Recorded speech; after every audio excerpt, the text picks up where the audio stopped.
साथियों, जय भीम। एक बार मैं फिर से उपस्थित हूँ आप सबके बीच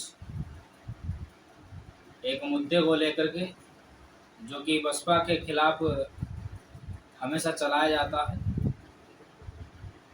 और वो मुद्दा ये है कि फिलहाल में ही जो भी नई संसद भवन को लेकर जो सारा घटनाक्रम हुआ है, उस घटनाक्रम पर माननीय बहन जी ने अपना मत स्पष्ट करते हुए ट्वीट किया है।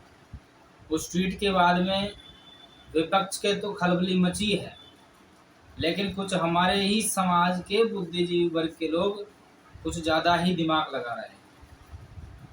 वो बहन जी को भाजपा की गुलाम बता रहे हैं।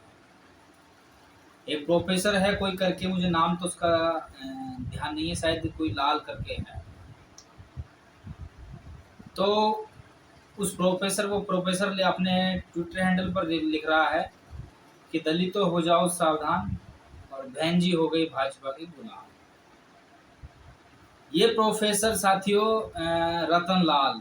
प्रोफेसर रतन लाल इनका नाम है। साथियों, ये रतन लाल जी जो हैं,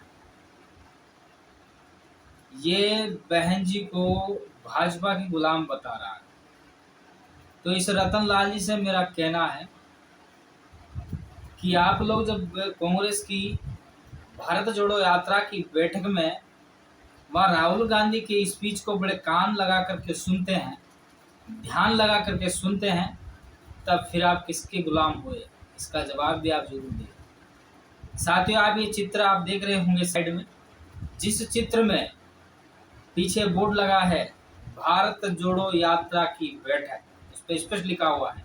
और उस बैठक में राहुल गांधी जी भाषण दे रहे हैं और इधर हमारे प्रोफेसर लाल जी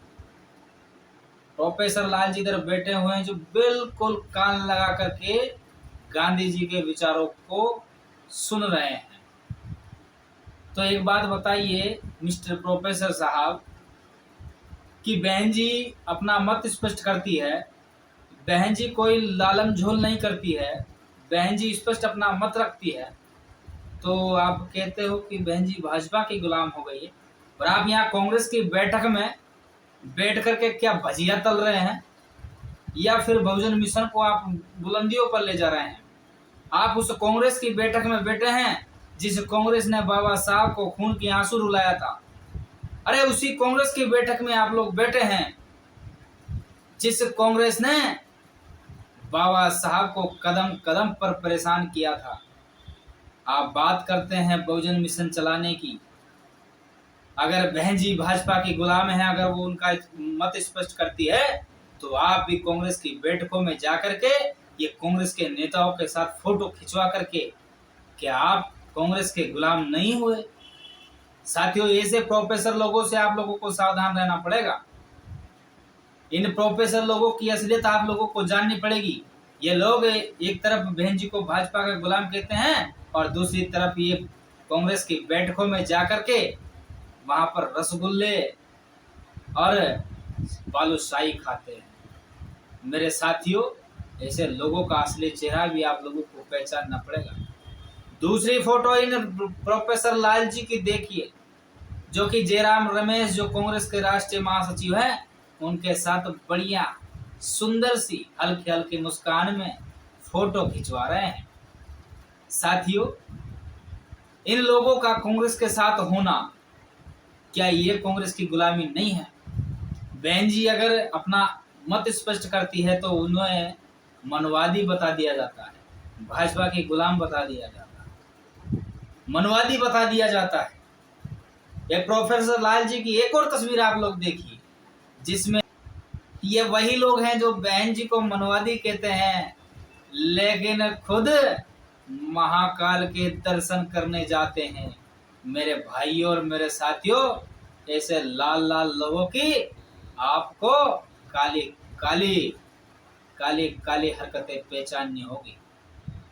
ये लोग कांग्रेस की बैठकों में जाते हैं, भारत जोड़ो यात्रा में बढ़िया ध्यान लगा करके उनके मंत्र को सुनते हैं और फिर बसपा पर टिपर टिपर टिपर टिपर करते हैं। मेरे साथ ये लोग तो लगे हुए हैं, और कुछ हमारे नीले क्रांतिकारी नीले क्रांतिकारी साथी कह रहे हैं कि हम स्वाभिमानी लोग हैं। बहन जी तो भाजपा के पक्ष में बोल रही है। हम स्वाभिमानी लोग हैं, हम स्वाभिमान से समझौता नहीं करेंगे। एक बात बताओ रे स्वाभिमान के लाडलो, स्वाभिमान के प्रियो, आप लोग एक बात बताओ, स्वाभिमान अगर तुम लोगों में जिंदा होता तो 2 सीटों के लिए 4 साल के बच्चे की तरह मीडिया में आकर तुम्हारा नेता रोता नहीं, अगर स्वाभिमान ही जिंदा होता। और हम क्यों जाएं? बहन जी अपना मत स्पष्ट करती है। राष्ट्र हित, देश हित का जब भी मुद्दा आता है, चाहे कांग्रेस की सरकार रही है उसका इतिहास उठा लो, चाहे वर्तमान में भाजपा की सरकार रही है उसका इतिहास उठा लो, जब भी समाज हित और देश हित और राष्ट्र हित की बात आती है, बहन जी अपना मत स्पष्ट करती है और हमेशा अपने समाज के हित में, राष्ट्र के हित में खड़ी मिलती है। 2017 का आप लोग रिकॉर्ड उठा लो। कांग्रेस से जब मीरा कुमार राष्ट्रपति की पद की उम्मीदवार थी, तब बहन जी ने खुलेआम मीरा कुमार का समर्थन किया था। आप कहां आप किस सपने में खोए हुए हैं? अरे यहाँ राजस्थान में देख लो, राजस्थान में कांग्रेस की सरकार अल्पमत में थी, 6 विधायकों का समर्थन आदरणीय बहन जी ने कांग्रेस को दिया। मध्य प्रदेश में 2018 के विधानसभा के चुनाव में यहाँ भी कांग्रेस अल्पमत में थी, यहाँ हमारे 2 विधायकों का समर्थन कांग्रेस को दिया। फिर आप कैसे इस बात को कह सकते हो कि बहन जी भाजी हो? इस प्रकार के लोगों से आप लोगों को सावधान रहने की जरूरत है। ये लोग इसी प्रकार के प्रोपोगेंडा चलाएंगे, क्योंकि 23 में चुनाव होने हैं असेंबली के कुछ राज्यों में, और फिर लोकसभा का आम चुनाव है। तो ये लोग लगाए हुए लोग हैं और इन लोगों को अब काम सौंप दिया गया है कि आप लोग अब बसपा के खिलाफ इसी प्रकार के नैरेटिव चलाओ, इसी प्रकार के नकारात्मक खबरें फैलाओ, ताकि बहुजन समाज गुमराह हो और वो किसी को अपना माई बाप समझ बैठे, या तो कांग्रेस को मान ले या बीजेपी को मान ले। मेरे साथियों, आप लोगों को सावधान रहना है और ऐसे लोगों के बातों में बिल्कुल भी नहीं आना है। इनके प्रोपेगेंडा, इनके भ्रामक दुष्प्रचारों का मुंह तोड़ आप लोगों को जवाब देना है। साथियों, अगर इन विरोधियों की अगर ये मंशा है कि बहुजन समाज पार्टी कांग्रेस के पक्ष में रहे, बहुजन समाज पार्टी बीजेपी के पक्ष में रहे, मेरे साथियों, बहुजन समाज पार्टी हमेशा समाज के हित में, राष्ट्र के हित में और देश के हित में रही है।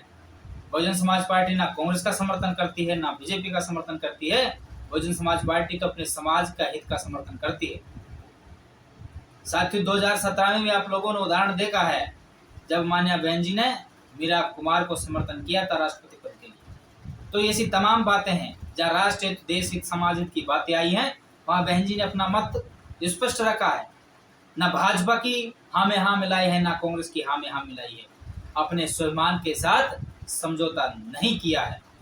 एक वो दिन भी था जब बहुजन समाज पार्टी की राष्ट्रीय अध्यक्ष आदरणीय बहन जी ने एक वोट से भारतीय जनता पार्टी की सरकार गिराई थी, और जब भारतीय जनता पार्टी की सरकार गिराई तो अटल बिहारी वाजपेयी परम पूज्य बाबा साहब की तस्वीर के सामने रो पड़े, पार्लियामेंट के बाहर आकर के, और कहने लगे, अटल बिहारी वाजपेयी जी कहने लगे कि आज अगर मेरी सरकार गिरी है तो इसका दोषी सिर्फ अम्बेडकर है, कि कल तक की जो अम्बेडकर की नालायक औलादे थी उनको तो हम पैसे, लालच, लोभ देकर के, किसी भी प्रकार का प्रलोभन देकर के खरीद लेते थे, लेकिन आज की जो अम्बेडकर की औलादे हैं, काशीराम और मायावती, इन लोगों ने दोनों ने मिलकर के मेरी 13 महीने की सरकार की 13वीं कर दी है। मेरे साथियों, एक वोट से सरकार गिराई थी, उस चीज को भी आप लोग भूले ना। साथियों,